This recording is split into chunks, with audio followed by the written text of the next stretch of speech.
like their children. Um, and I think this is not peculiar to, probably not peculiar to him in particular. I think French politicians, French politicians and French leaders in the past, Sarkozy and so on, um, always had that attitude of treating Africans like children.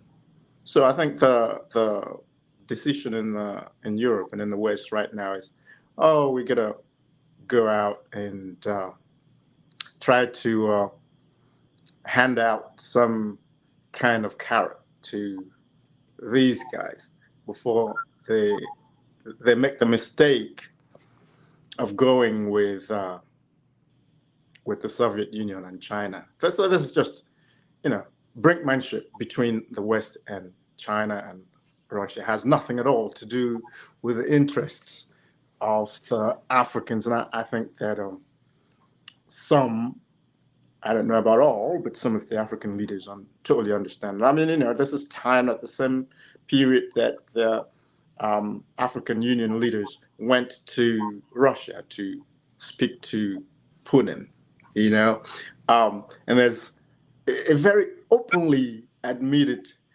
feeling in the West that they've probably left it too late,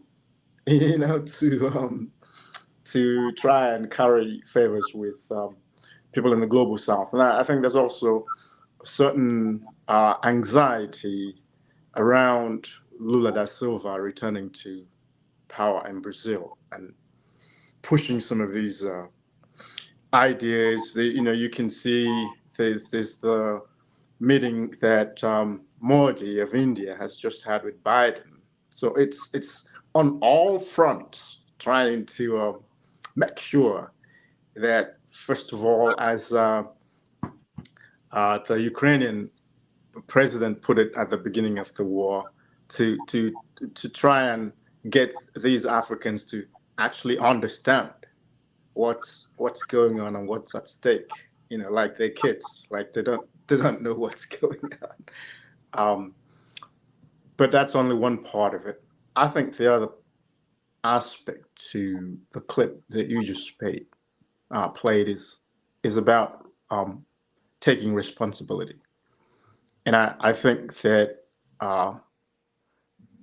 it's a little unfortunate that in 2023, a quarter way into the 21st century, Africans are still having to be dependent on the West for,